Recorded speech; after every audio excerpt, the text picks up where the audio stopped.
I love finding bonus space in people's homes. So this area was just an unused little nook that they had built up with boxes. It's at the bottom of the stairs and at the entrance from their garage. So we actually turned it into a functional, beautiful space that they love.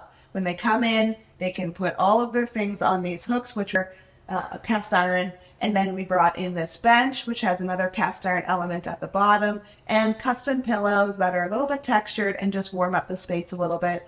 And my favorite part of all,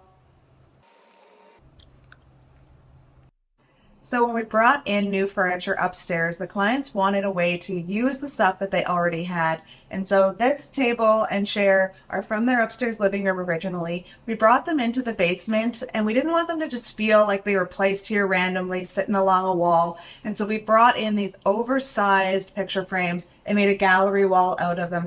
And we printed vintage farmhouse posters so that we could bring in again those colors, that outdoorsy feel. And just this really became a moment of its own. This was mostly all repurposed from throughout their house, and we just added those awesome posters. So take a look.